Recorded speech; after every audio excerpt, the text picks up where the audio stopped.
Hello दोस्तों, स्वागत है आपका स्टार्ट विद प्राउड के एजुकेशनल प्लेटफॉर्म में। आज है 30 जुलाई 2020। आज के करंट अफेयर्स के वीडियो में हम बहुत ही महत्वपूर्ण न्यूज़ों को डिस्कस करेंगे, साथ ही यह भी देखेंगे कि उनका बेसिक सब्जेक्ट्स के साथ किस प्रकार जुड़ाव है।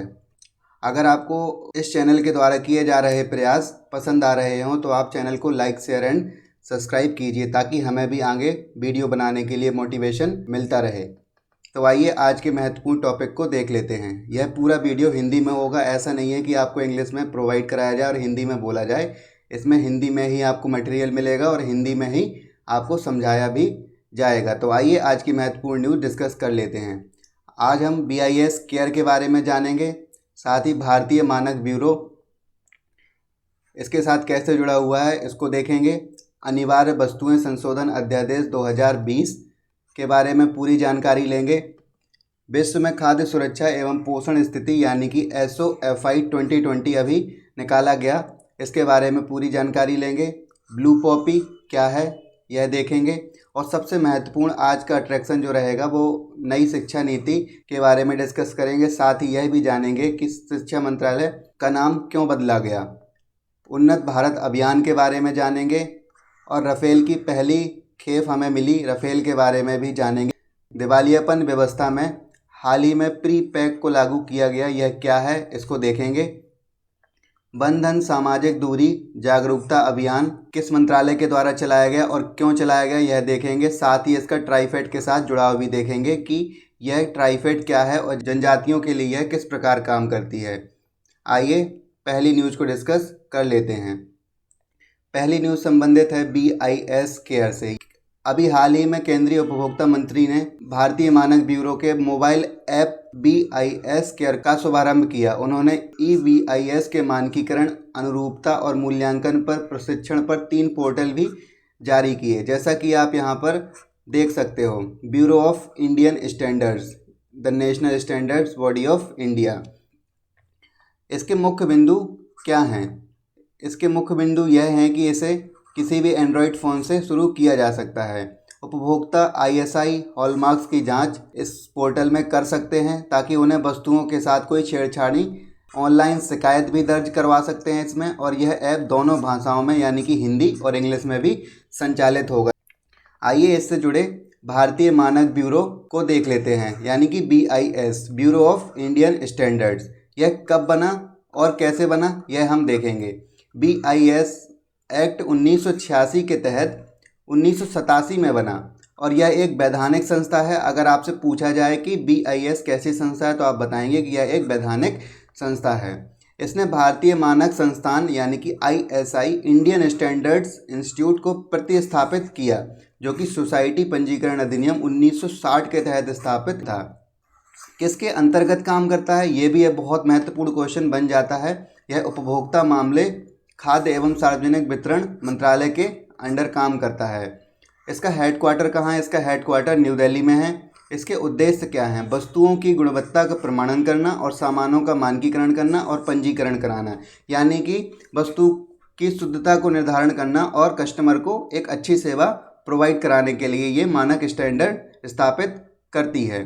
अन्य कुछ इसके महत्वपूर्ण कार्य भी हैं। BIS कुछ अन्य क्षेत्रों में भी शामिल है, जैसे कि मानक योजना, उत्पाद को प्रमाण करने की योजना, हॉल मार्किंग योजना, प्रयोगशाला सेवा देना आदि। इनके कुछ क्षेत्रों को और देख लेते हैं। रसायन के क्षेत्र में, चिकित्सा उपकरण और अस्पताल से संबंधित इक्विपमेंट में, सिविल इंजीनियरिंग में, पेट्रोलियम, कोयला और उससे संबंधित उत्पाद को स्टैंडर्डाइज करती है। खाद्य एवं कृषि से जुड़ी वस्तुओं को, टेक्सटाइल यानी कपड़ा से जुड़ी वस्तुओं को, प्रबंधन और सिस्टम में भी यह मानक स्थापित करती है। जल संसाधन, धातु कर्म, उत्पादन एवं सामान्य इंजीनियरिंग में भी यह मानक स्थापित करती है। ट्रांसपोर्ट इंजीनियरिंग और विद्युत तकनीक में भी यह स्टैंडर्ड स्थापित करती है ताकि उपभोक्ता को एक अच्छी सेवा प्राप्त हो सके। आइए नेक्स्ट न्यूज़ को डिस्कस कर लेते हैं। नेक्स्ट न्यूज़ संबंधित है अनिवार्य वस्तुएं संशोधन अध्यादेश 2020 से। एसेंशियल कमोडिटी एक्ट्स, यह खबरों में क्यों रहा? हाल ही में केंद्रीय मंत्रिमंडल ने आवश्यक वस्तु अधिनियम ECA में ऐतिहासिक संशोधन को मंजूरी दे दी है। क्या कहता है यह अधिनियम? यह अधिनियम अनिवार्य वस्तुएं एक्ट 1955 में संशोधन के माध्यम से लाया गया है। तो आप ये पॉइंट बहुत ही इम्पोर्टेंट है, आप इसको याद रख सकते हो, क्योंकि क्वेश्चन अगर पूछा जाएगा तो वो यह पूछेगा कि जो अनिवार्य वस्तुएं अध्यादेश 2020 है वो किस में सुधार करता है। तो 1955 के एक्ट है उसमें सुधार करता है। इन वस्तुओं की सूची में ड्रग्स, उर्वरक, पेट्रोलियम और पेट्रोलियम उत्पाद भी शामिल हैं। हाल ही में प्रस्तावित जो संशोधन हुए हैं इसके अंतर्गत अनाज, दाल, तिलहन, खाद्य तेल, प्याज और आलू जैसे आवश्यक वस्तुओं को अधिनियम से बाहर रखा गया है। केंद्र क्या कर सकता है इसके लिए? केंद्र सरकार को कुछ वस्तुओं के उत्पादन, सप्लाई, वितरण, व्यापार और वाणिज्य को नियंत्रित करने का अधिकार होता है। तो ओवरऑल अधिकार किसको होता है? केंद्र सरकार को। तथा अन्य वस्तुओं को भी वह शामिल कर भी सकता है और कुछ वस्तुओं को हटा भी सकता है, जैसा कि अभी अपन ने देखा कि इसके अंतर्गत इनको बाहर रखा गया ताकि इनको कीमतों को नियंत्रण किया जा सके। इसके उद्देश्यों के बारे में जानें तो आवश्यक वस्तुओं अथवा सेवाओं की आपूर्ति सुनिश्चित करने और उनकी जमाखोरी और कालाबाजारी को रोकने के लिए कीमतों को निर्धारित किया जा सकता है, ताकि कोई ज़्यादा से ज़्यादा माल इकट्ठा ना कर सके और जब वस्तुओं की कमी हो तब लाभ को ज़्यादा से ज़्यादा कमा ना सके। इस संशोधन से निजी निवेश आ सकता है। उत्पादन, भंडारण, ढुलाई, वितरण, आपूर्ति की आज़ादी से लेकर व्यापक स्तर तक उत्पादन करना संभव होगा। कोल्ड स्टोरेज और अवसंरचनात्मक सुधारों में भी निवेश बढ़ने की संभावना है। आवश्यक वस्तु अधिनियम का महत्व क्या है? इससे कीमत वृद्धि को रोकने में मदद मिलती है, जमाखोरी और कालाबाजारी रुकती है, आम आदमी की निर्भरता कम होती है और उन्हें वर्ष भर ज़रूरत के सामान मिलते रहते हैं। उन्हें किसी दुकानदार या किसी और के ऊपर निर्भर नहीं होना पड़ता, क्योंकि इससे भंडारण भरा रहता है और सबको पर्याप्त मात्रा में वस्तुएं मिलती रहती हैं। हालांकि यह अपने कार्यों के प्रति कुछ मामलों में असफल रहा है, थोड़ी बहुत सफलता के साथ। संशोधन आवश्यक इसलिए था क्योंकि जब 1955 में यह अधिनियम बनाया गया था तब परिस्थितियां दूसरी थीं और आज परिस्थितियां दूसरी हैं। इस आइए नेक्स्ट न्यूज़ को देख लेते हैं। नेक्स्ट न्यूज़ संबंधित है विश्व में खाद्य सुरक्षा एवं पोषण स्थिति 2020 से, जिसको हम SOFI भी कहते हैं, the state of food security and nutrition in the world, Sophie 2020। यह एक वार्षिक रिपोर्ट है और इसे निम्नलिखित संस्थाओं के द्वारा तैयार किया जाता है। अब ये अपन देख लेते हैं क्योंकि ये हर एग्जाम में इम्पोर्टेंट हो जाता है कि सोफी 2020 को किसने निकाला। इसको निकालने में भागीदारी खाद्य एवं कृषि संगठन यानी कि FAO, अंतर्राष्ट्रीय कृषि विकास कोष, संयुक्त राष्ट्र बाल कोष जिसको हम यूनाइटेड नेशन चिल्ड्रन फंड भी कहते हैं, विश्व खाद्य कार्यक्रम यानी कि वर्ल्ड फूड प्रोग्राम और विश्व स्वास्थ्य संगठन यानी कि WHO। रिपोर्ट का उद्देश्य क्या है? सतत विकास एजेंडा 2030 में जो हमने SDGs गोल पेरिस समिट में अपनाए थे, उसका गोल सेकंड जो है, जैसे कि आप यहाँ पर देख सकते हो गोल कितने दिए गए हैं, 17 गोल है और इनको 2030 तक हमें प्राप्त करना है। इनमें से जो ये जीरो हंगर वाला है इसी से संबंधित ये रिपोर्ट निकाली गई है। और अगर अपन इससे पहले MDGs में जाएंगे जो कि 2000 से 2015 के लिए लक्ष्य निर्धारित किए गए थे, तो उनमें भी हमें देखने को मिलेगा फर्स्ट वाले पॉइंट में कि हमें हंगर को समाप्त करना है। आइए इससे संबंधित कुछ मुख्य बिंदुओं को भी देख लेते हैं। लगभग 18% दक्षिण एशियाई पर्याप्त पोषण युक्त भोजन लेने में समर्थ नहीं हैं। तो ये 18% लगभग कितने हो जाते हैं? 586 मिलियन लोग हो जाते हैं। तथा 58% दक्षिण एशियाई यानी कि लगभग 1337 मिलियन लोग स्वस्थ आहार लेने में सक्षम नहीं हैं। ये रिपोर्ट ये सब बताती है। आइए नेक्स्ट न्यूज़ को देख लेते हैं। नेक्स्ट न्यूज़ संबंधित है ब्लू पॉपी से। हाल ही में किए गए एक अध्ययन से ब्लू पॉपी जो है वो हिमालय के निचले क्षेत्रों और शैलयुक्त हिमोड़ों से लुप्त होता जा रहा है। इसका वैज्ञानिक नाम क्या है? इसका वैज्ञानिक नाम मैकोनोपिस अक्यूलेटेटे है। ब्लू पॉपी को हिमालय फूलों की रानी भी कहा जाता है। तो यह अगर आपसे पूछ लिया जाए कि हाल ही में ब्लू पॉपी चर्चा में रहा तो यह क्या था, तो आप बता देंगे कि एक फूल की प्रजाति था। ठीक है, अब ये मिलता कहाँ है? यह उत्तराखंड के कुमाऊं से लेकर कश्मीर तक 3000 से लेकर 5000 मीटर की ऊंचाई पर पाया जाता है। ब्लू पॉपी के अतिरिक्त ऊंचाई पर पाए जाने वाले अन्य फूलों के पौधे भी जलवायु परिवर्तन के कारण अधिक ऊंचाई पर जीवित रह पा रहे हैं, लेकिन इनकी स्थिति भी विलुप्तप्राय जैसी ही होती जा रही है। आप ये फूल को देख सकते हैं। आइए नेक्स्ट न्यूज़ को देख लेते हैं। नेक्स्ट न्यूज़ बहुत ही इंपॉर्टेंट न्यूज़ है और इससे किसी न किसी एग्जाम में क्वेश्चन पूछा ही जाना है, चाहे वह जिस तरीके से पूछा जाए। तो आइए डिस्कस करते हैं नई शिक्षा नीति 2020 के संबंध में। यह खबरों में क्यों रहा? हाल ही में मानव संसाधन मंत्री रमेश पोखरियाल निशंक और सूचना प्रसारण मंत्री प्रकाश जावड़ेकर ने नवीन शिक्षा नीति 2020 यानी कि न्यू एजुकेशन पॉलिसी 2020 की घोषणा की। इसकी पृष्ठभूमि के बारे में थोड़ी सी जानकारी ले लेते हैं। इसरो के जो पूर्व अध्यक्ष थे के कस्तूरीरंगन, इनकी अध्यक्षता में एक समिति को गठित किया गया और समिति को रिपोर्ट बनाने के लिए बोला गया कि भारत की शिक्षा व्यवस्था के ऊपर आप रिपोर्ट बनाइए। समिति ने अपनी रिपोर्ट मंत्रालय को भेजी। उसके बाद यह रिपोर्ट सबके समक्ष रखी गई ताकि इसमें सुझाव वगैरह लोगों के द्वारा दिए जा सके। करीब 2 लाख सुझाव आए थे। इसमें उच्च शिक्षा और स्कूली शिक्षा की अलग अलग समितियां बनाई गई थी।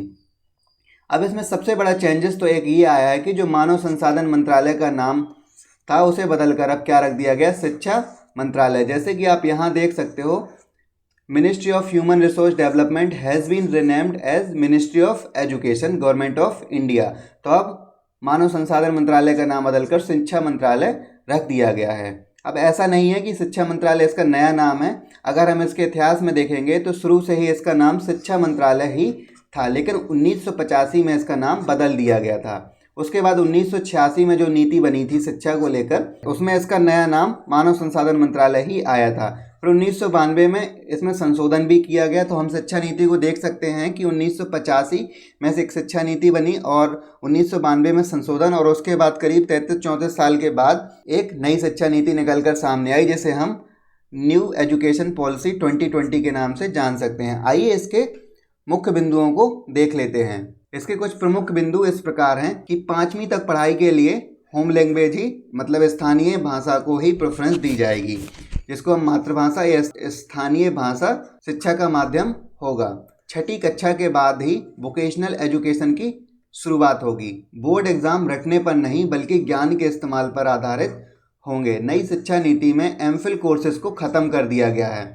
लीगल और मेडिकल कॉलेजेस को छोड़कर सभी उच्च शिक्षण संस्थानों का संचालन एक सिंगल रेगुलेटर के जरिए किया जाएगा।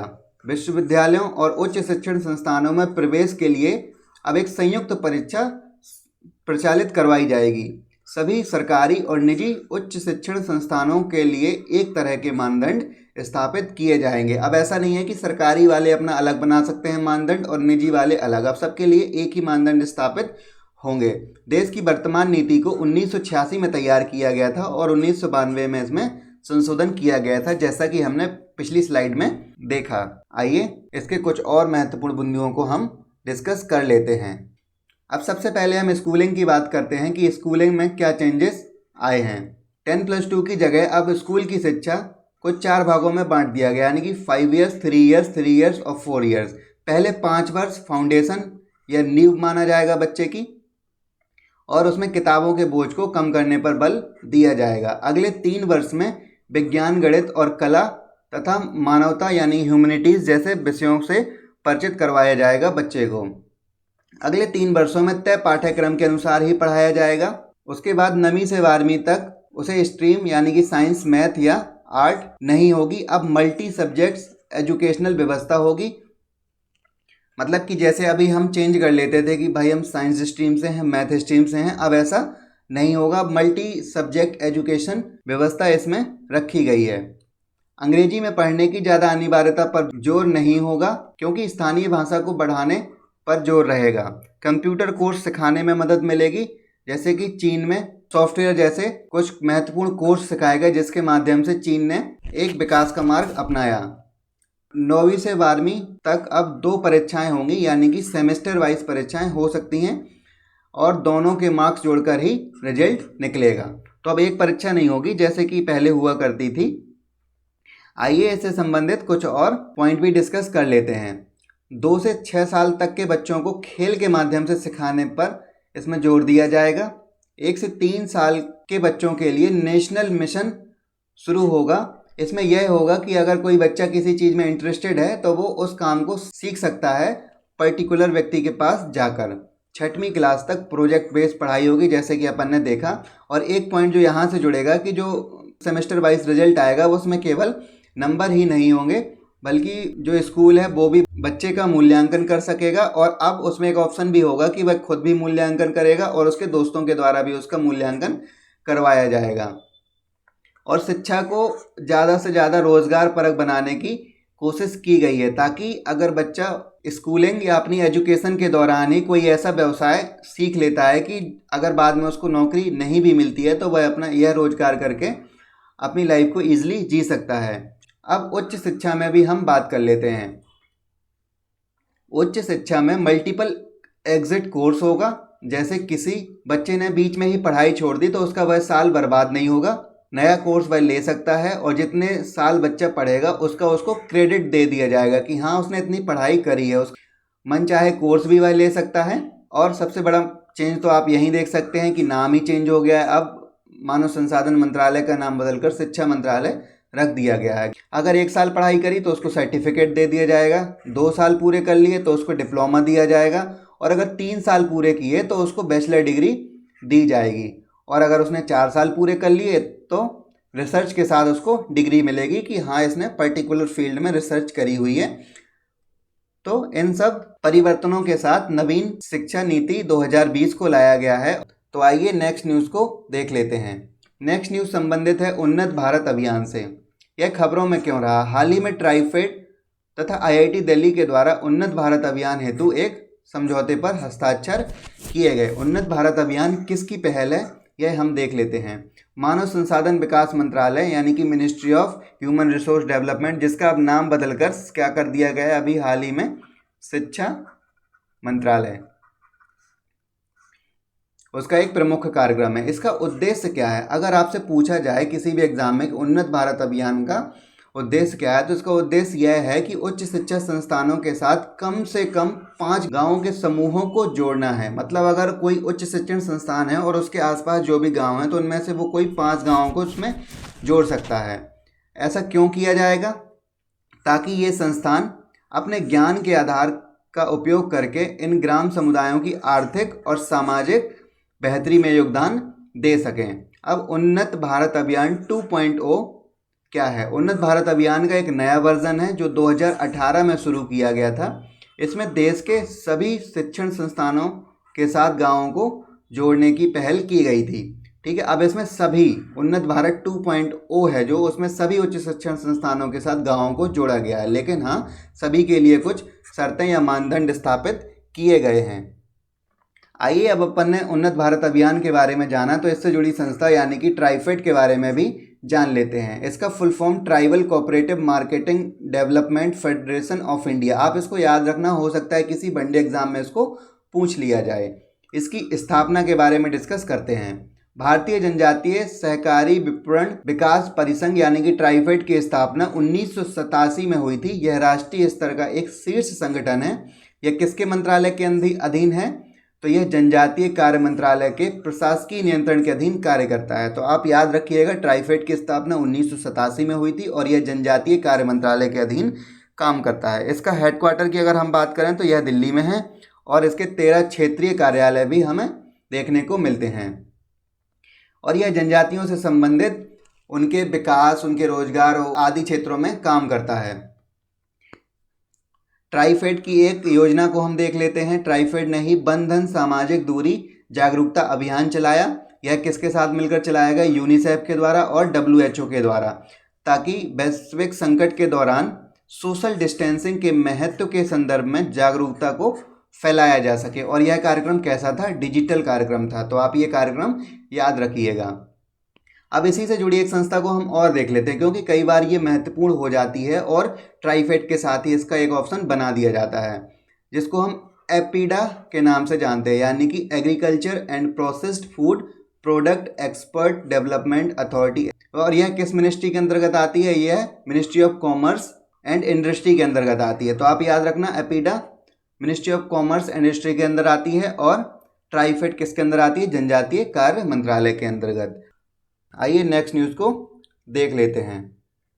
नेक्स्ट न्यूज़ का संबंध एक समूह से है जिसका नाम RIC है। R means Russia, I means India और C मीन्स चाइना, जिसको हम शॉर्ट फॉर्म में रिक भी बोलते हैं। RIC गठन के कारण क्या थे?